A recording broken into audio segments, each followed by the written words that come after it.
السلام علیکم ورحمۃ اللہ وبرکاتہ۔ دو گھنٹہ بہت ہو گیا ڈاکٹر صاحب۔ الحمدللہ رب العالمین والصلاة والسلام علی محمد وآلہ وصحبہ اجمعین۔ یونیک سینٹر کے علماء اسکالرس ہیں یہاں پہ، اگر ہیں تو ہاتھ اٹھائیں۔ ماشاءاللہ موجود ہیں، تقریباً 9:45 سے اب تک حال بھی آ گیا، صورت حال بھی آ گئی۔ اب اس کے آگے کچھ بچا نہیں ہے کہنے کو، ہم اپنا کام آدھا کر لیتے ہیں اور ہمیں امید ہے کہ ماشاءاللہ یہ ماہرین اور یہ سامعین حضرت ٹیپو سلطان شہید رحمۃ اللہ علیہ کے پڑوسی کو 20-25 منٹ تو بات کرنے دیں گے۔ پہلے جناب امین بھائی نے ماشاءاللہ 50 منٹ کا وقت طے کیا تھا، اور لیکن جو بھی پریزنٹیشنز ہوئے ماشاءاللہ ناظم اجلاس نے بھی بہت اچھی طرح سے نظام کو چلایا، اور دونوں ایکسپرٹس نے، ماہرین نے، حاضرین نے آپ کے سامنے سچویشن کو from the bottom of the heart, یعنی کہتے کہ خون جگر میں سمو کر کے رکھ دیا۔ کام کیا ہے، ذمہ داریاں کیا ہے، ریکوائرمنٹس کیا ہے، تقاضے کیا ہیں، پوری سروے کی روشنی میں آپ کے سامنے بات آ گئی۔ بس حضرت ٹیپو سلطان شہید رحمۃ اللہ علیہ کے پڑوسی ہونے کے ناطے کچھ باتیں اسی سلسلے کی ہم بھی آپ کے سامنے پیش کر دیں، اور انشاءاللہ ہم یہ کوشش کریں گے، ہم نے یہاں کھڑی بھی رکھ رکھا ہے، 20-25 منٹ میں بات پوری کر لیں، کیونکہ اس کے بعد حضرت مفتی ساجد صاحب جن سے آپ کا زیادہ واسطہ اور سابقہ ہے اور حق شفاع ہے، پڑوس کے ہیں اور کئی بار آ سکتے ہیں، اور پھر جناب وسیم جاوید صاحب موجود ہیں یہاں پہ ماشاءاللہ دہلی سے تشریف لائے ہوئے، اور پھر جو حاصل بس نصیحتیں جو سننا ہے مہمان موجود ہیں۔ ٹائٹل آپ کو جیسا کہ دکھ رہا ہے سورہ ابراہیم آیت نمبر 11 کی روشنی میں، وَمَا أَرْسَلْنَا مِن رَّسُولٍ إِلَّا بِلِسَانِ قَوْمِهِ لِيُبَيِّنَ لَهُمْ، کہ ہم نے رسولوں کو لسان قوم کے ساتھ بھیجا تھا تاکہ وہ کھول کر کے واضح کر کے اللہ کے احکامات، اللہ کی ہدایات اور اللہ کی بندگی اور اللہ کی پسندیدہ زندگی کو پیش کرے۔ اسی سے لیڈرشپ اور قیادت اور اسلامی زندگی اور اسلامی قیادت کا عنوان ابھر کر کے آتا ہے۔ آئیے اس ٹائٹل کو جوڑتے ہوئے چلے جناب امین بھائی کے پریزنٹیشن، اس سے پہلے مفتی صاحب تھے نا، مفتی صاحب کے مقالے سے،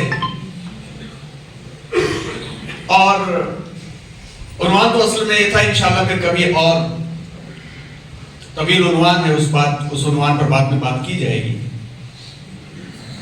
کہ حالات ایک تقاضے بدلتے رہتے ہیں، کام نہیں بدلتا ہے۔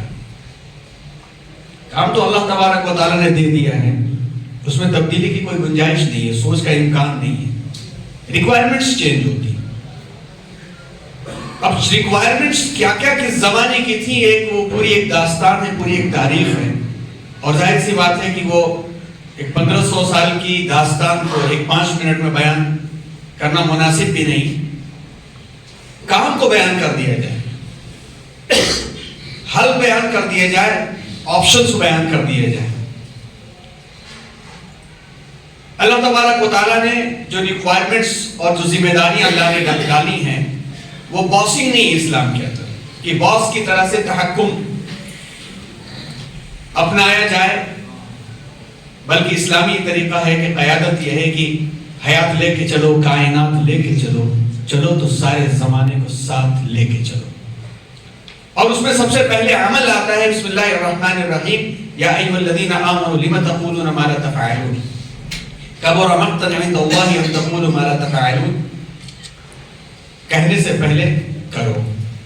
یہاں گفتار اور کردار میں لازم ہے یک رنگی، بشر کو چاہیے جو بولے اسے تولے، اور نصیحت کی جگہ حسن عمل درکار ہے ناصح، یہ بہتر ہے کہ لفظوں کے بجائے زندگی بولے۔ لیڈرشپ کی ریکوائرمنٹس کے اندر جو موسٹ امپورٹنٹ تھنگ ہے وہ یہ ہے کہ اتنا عظیم ہو جا کہ زمانہ تجھے پکارے۔ اور اس سلسلے میں ہم نے کچھ ہمارے پریزنٹیشن کے اندر خاص بات یہ تھی کہ ریکوائرمنٹس جو چینج ہوئی ہیں، کام وہی تھا لیکن چینجنگ ریکوائرمنٹس کے اندر امت مسلمہ نے جو کام کیا ہے، جو کردار ادا کیا ہے، اس میں ہمارے بڑوں اور بزرگوں سے جو کام ہوا ہے وہ ایک طویل داستان ہے، اس کو اسکپ کریں گے، لیکن یہ بتانا چاہیں گے آپ کو کہ لیڈرشپ کی ریکوائرمنٹس کے لیے جو تقاضے ہیں، اور شاید میں معلوم نہیں کہ پتہ نہیں ہماری زبان کتنے لوگوں تک پہنچ رہی ہے، اردو سمجھ میں آ رہی ہے سبھی لوگوں کا، کیونکہ ہم جانتے ہیں کہ یہاں پہ ماشاءاللہ اردو بہت اچھی ہے۔ آپ تو کہہ رہے تھے کہ اتنی ثقیل زبان نہیں چلے گی، لیکن ماشاءاللہ آپ کے ناظم اجلاس کیا زبردست اردو بولتے ہیں ماشاءاللہ۔ دیکھیں ریکوائرمنٹ کیسے کیسے تبدیل ہوتی ہے، الگ الگ زمانے میں مسائل الگ الگ قسم کے آئے۔ جیسے اب یہاں پر آپ دیکھیے نام آپ کو دکھ رہا ہوگا، امام جعفر صادق رحمۃ اللہ علیہ، امام حسن بصری رحمۃ اللہ علیہ، ابو الحسن اشعری رحمۃ اللہ علیہ، پھر ائمہ کرام کے نام یہاں پہ دکھ رہے ہوں گے، تو ظاہر سی بات آپ کا ذہن چلا جائے گا، سیدھے آپ کا ذہن چلا جائے گا 7ویں اور 8ویں اور 9ویں صدی اور 10ویں صدی عیسوی تک چلا جائے گا۔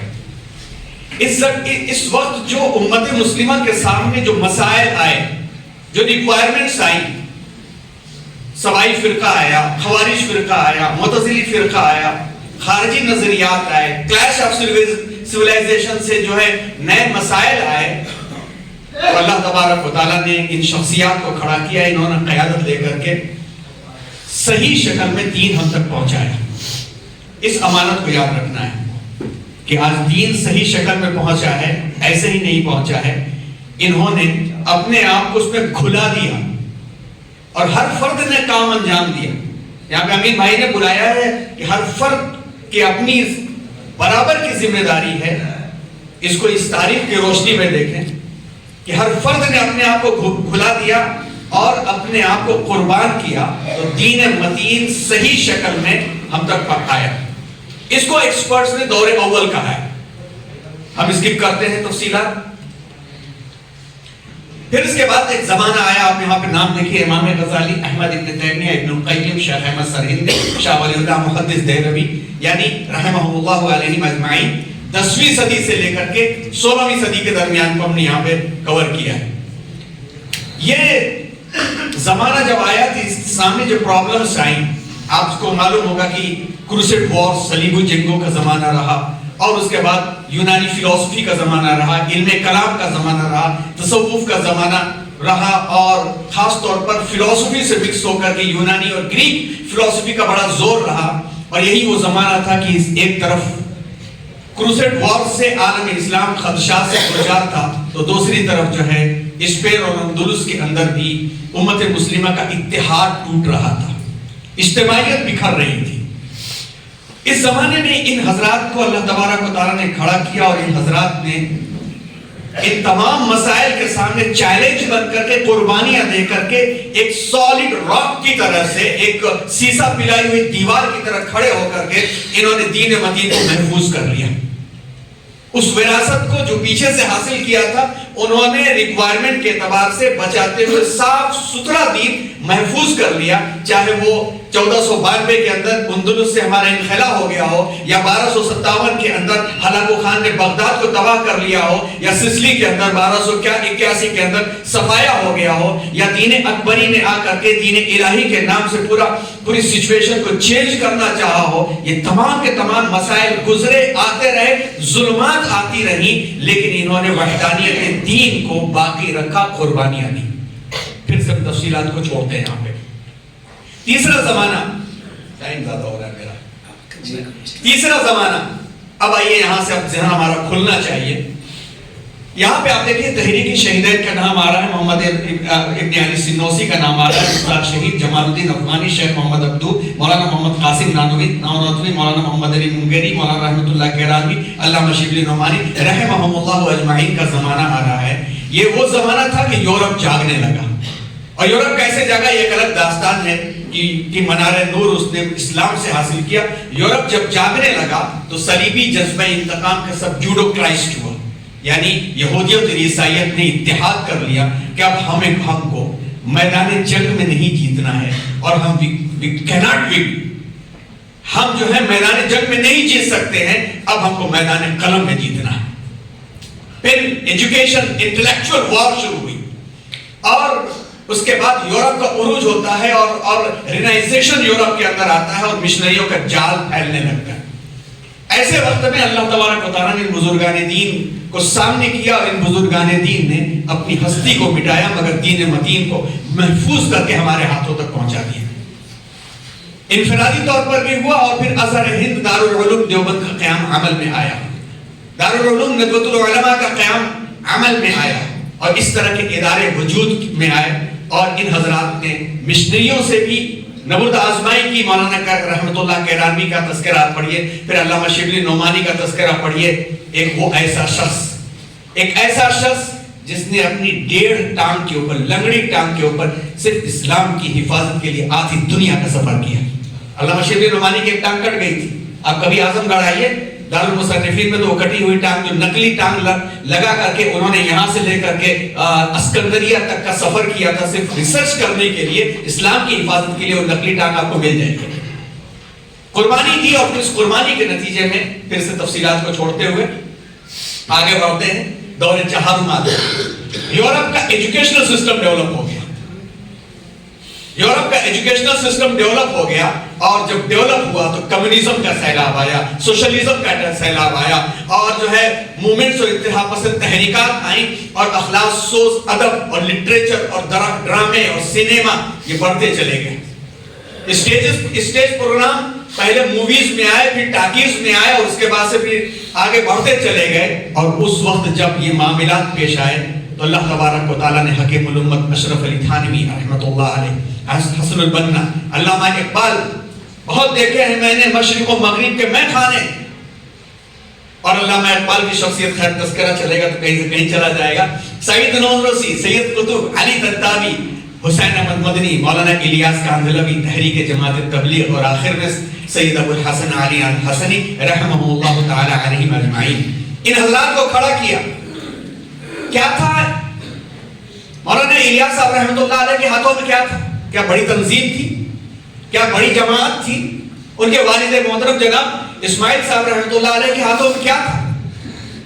کچھ بھی نہیں تھا، ایک جذبہ تھا، جس جذبے کو لے کر کے اٹھے تو مسند درس کو چھوڑ کر کے ایسی قوم کے درمیان میں وہ جا کر کے گھس گئے جس قوم کو میو قوم کہا جاتا تھا، کہ ان کے ڈر سے مغلیہ حکومت دروازہ بند کر دیتی تھی دہلی کی، کہ حکومت بھی اس قوم کو سنبھال نہیں پاتی تھی، مگر ایک بندہ خدا اس درد کو لے کر کے درمیان میں گیا، پیروں کو پکڑ پکڑ کے اس نے اصلاح کیا ہے۔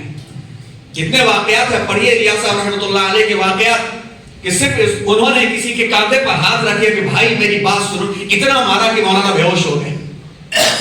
جب اٹھے تو پھر پیر پکڑ لیا، اب پیر پکڑ لیا تو کیا کرتا؟ آ گیا۔ یہ حضرات نے اس طرح سے در در کی ٹھوکریں کھانے کے بعد، تفصیلات کو چھوڑتے ہوئے آگے بڑھتے ہیں، یہاں لا کر کے کام چھوڑ دیا ہے۔ اب 5واں دور آ گیا۔ اب جو ہے اس وقت نیو ایجوکیشن پالیسی جس کا تذکرہ آ چکا، آرٹیفیشل انٹیلیجنس، اور یہ آرٹیفیشل انٹیلیجنس آ کر کے اور بھی بہت تیزی کے ساتھ ہمارے بچوں کو ہمارے کمروں کے اندر رکھ کر کے، بستروں کے اندر رکھ کر کے دنیا کے حوالے کر دیتی۔ 5G نیٹ ورک نے اتنا تیز سسٹم کر دیا ہے، اور اس کے بعد 5G آگے کب گزر جائے گا کسی کو معلوم نہیں، اور اس وقت ورچوئل ریالٹی ایسی شکل اختیار کر چکی ہے کہ ان شکلوں کے اندر ہماری جو موجودہ نسلیں ہیں، یہ موجودہ نسلیں کہاں سے کہاں پہنچ چکی ہیں، یہ قیادت کی ذمہ داری اب ہمارے ہاتھوں میں لا کر کے چھوڑ دی گئی۔ اب اس میں ہم کیا کر سکتے ہیں؟ ایک الگ عنوان یہ ہے، اس عنوان کو بھی ہم چھوڑنا چاہتے ہیں، بس یہاں پر آ کر کے بات پہنچ چکی اگر ہے تو آپ غور کیجئے۔ ذہن میں بات آئی کچھ؟ ہمارے تمام بڑوں نے قربانی دی ہے نا، اور قربانی دینے کے بعد اس وقت کی سچویشن ہے، ظلمات آتی رہیں گی، بدلتی رہیں گی، تلک الایام نداولها بین الناس، یہ آتے رہیں گے، جاتے رہیں گے، یہ ان کی سازشیں، ان کی سازشیں اپنی جگہ پر دم توڑ جائیں گی۔ یاد رکھیے کہ اسلام اگر شمع حقیقت ہے تو نادا باطل کی ہوا اس کو بجھا ہی نہیں سکتی۔ جو دیتا ہے خطرے کی دہائی سر محفل، خطرے میں کبھی حقیقت، کبھی خطرے میں کبھی آ ہی نہیں سکتی۔ سچویشن کیا ہے؟ سچویشن بس یوں ہو چکی ہے کہ یہ بات جو مشہور ہے کہ ایک استاد نے ایک کلاس کے بلیک بورڈ کے اوپر ایک لکیر بنایا، He draws a line، اس نے ایک لکیر بنایا اور لکیر بنا کر کے طلبہ سے کہا کہ اس لکیر کو چھوٹا کر دو، چھونا بھی نہیں ہے، ٹچ بھی نہیں کرنا ہے، اس لکیر کو ٹچ لیے بغیر چھوٹا کرو۔ چالاک طالب علم اٹھتا ہے، چاک پیس لیتا ہے، اس لکیر کے اوپر اور بڑی سی لکیر کھینچ دیتا ہے، تو کیا ہوا پھر؟ وہ خود بخود چھوٹی ہو گئی۔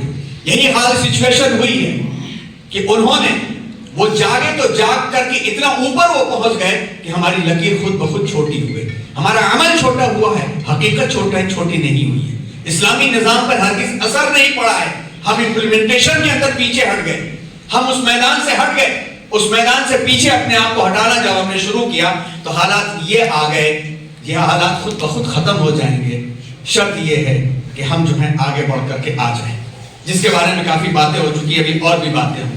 ہاں البتہ یہاں پہ ضرورت یہ ہے، ہر شخص ہر کام کو لے کر کے چلے گا تو زمانہ جس تیزی کے ساتھ، جس رفتار کے ساتھ جا رہا ہے، بہت مشکل ہے کہ وہ کامیاب ہو سکے۔ یہ بھی کر لیں، یہ بھی کر لیں، یہ بھی کر لیں۔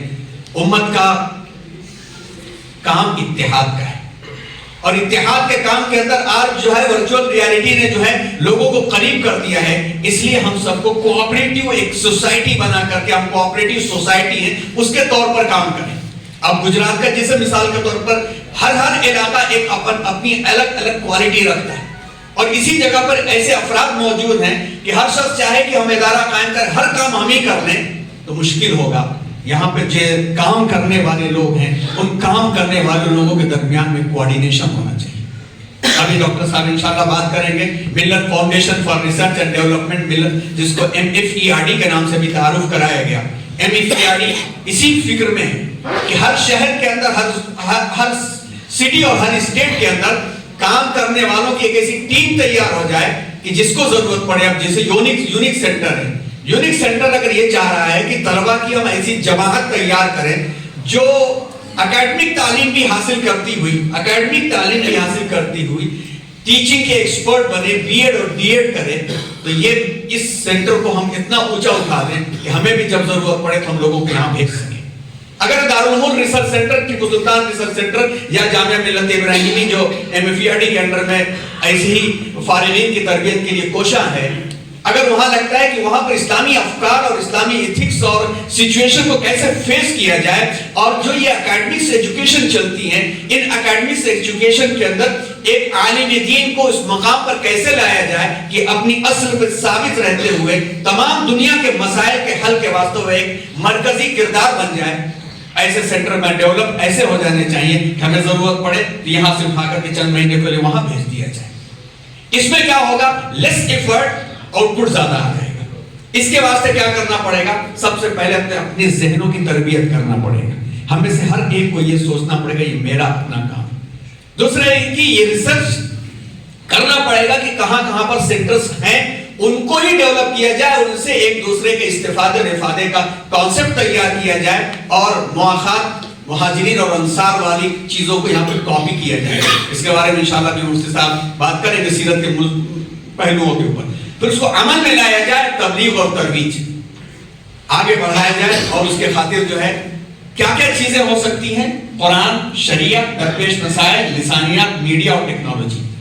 کیونکہ آج امت کے اندر جس چیز پر سب سے کم غور ہوتا ہے وہ ہے قرآن مجید۔ قرآن پر تو غور کر کے یورپ کے بہت سارے اسکالرز نے تو علم کے دروازے کھول دیے، لیکن کیا ہے کہ یورپ میں بہت روشنی، علم، ہنر ہے۔ حق یہ ہے کہ بے چشمہ حیواں ہے یہ ظلمات، تمہاری تہذیب آپ ہی اپنے خنجر خودکشی کرے گی، جو شاخ نازک پہ آشیانہ بنے گا نہ پائیدار ہوگا. لیکن انہوں نے قرآن سے موتی تو لے لیے, عمل لے لیا, علم نہیں لیا, انہوں نے تقوی اور عقیدہ نہیں لیا, جس کی وجہ سے وہ بکھرے ہوئے ہیں. اور ہم نے عقیدہ خوب لیا, بیس خوب مضبوط کیا, مگر قرآن مجید جن علوم کی راہوں کو کھول رہا ہے ان راہوں پر ہم نے غور کرنا چھوڑ دیا. قرآن مجید میں اللہ تبارک و تعالیٰ نے کتنے مقامات پر اللہ نے یتدبرون کا لفظ, یتفکرون کا لفظ, یعقلون کا لفظ, ینظرون کا لفظ استعمال کیا. بسم اللہ الرحمن الرحیم. ان فی خلق السماوات والارض واختلاف اللیل والنہار لآیات لأولی الالباب الذین یذکرون اللہ قیاما وقعودا وعلی جنوبہم ویتفکرون فی خلق السماوات والارض ربنا ما خلقت هذا باطلا سبحانک فقنا عذاب النار. اللہ تبارک و تعالیٰ نے آسمان و زمین, رات و دن کے پلٹنے کے اندر نشانیاں رکھی. کس کے لیے؟ لب, جن کے دماغ میں بھیجا ہے. لب کہتے ہیں بھیجا, مغز کو, اہل عقل کے لیے. اور اولو الالباب کون لوگ ہیں؟ الذین یذکرون اللہ قیاما وقعودا وعلی جنوبہم, کھڑے ہو کر کے, بیٹھ کر کے, لیٹے لیٹے اللہ کو یاد کرتے ہیں. اور اہل لب کون ہے؟ وَيَتَفَكَّرُونَ فِي خَلْقِ السَّمَاوَاتِ وَالْأَرْضِ, آسمان و زمین کی تخلیق میں غور کرتے ہیں. What is the meaning of غور؟ کیا یوں ہی آسمان میں ٹکٹکی لگا کے دیکھا جائے کچھ ملے گا؟ ظاہر سی بات ہے, جب تک کہ اس کے لیے ہم آسمان کی تخلیق میں اگر ہمیں غور کرنا ہے تو ہمیں اسٹرونومی پڑھنا ہے, زمین کی تخلیق میں پڑھنا ہے تو فزیکل لاز پڑھنے ہیں ہم کو, اگر ہم کو بایولوجی, اگر جسم میں کی تخلیق میں غور کرنا ہے تو بایولوجی پڑھنا ہے. اور ظاہر سی بات ہے کہ ایک شخص جو قرآن کی روشنی میں یہ علوم حاصل کرے گا اور اس نے اگر یہ غور کرنا شروع کر دیا کہ ایک مرتبہ سانس کے آنے اور جانے کے اندر رب کائنات کتنا پرفیکشن کے ساتھ کیمیکل ری ایکشن کرتے ہیں, اور سانس کے جاتے وقت میں آکسیجن, فریش آکسیجن جاتی ہے, پھیپھڑے میں جاتی ہے, خون کے ساتھ مل کر کے پورے جسم میں گردش کرتی ہے, اور جگہ جگہ پر اپنی غذائیت کو تقسیم کرتے ہوئے واپس لاتے ہوئے کاربن ڈائی آکسائڈ اور گندگیوں کو واپس لاتی ہے, اور 1.5 سیکنڈ کے اندر باہر آ جاتی ہے. کہ ہزاروں صفحات لکھ دیے جاتے, اس کی وضاحت نہیں ہو سکتی. ایک ایک سیل کے اندر اللہ رب العزت کے اندر اب ایک سب پرفیکشن کے ساتھ اللہ نے نظام رکھا ہے کہ اگر کروماٹین مٹیریل جس کو آنکھوں سے دیکھا نہیں جا سکتا اس کے اندر دیکھا جائے تو کروموزومز کی جو قسمیں دکھتی ہیں, اور وہ کروموزوم کی قسمیں ہر سیل کے اندر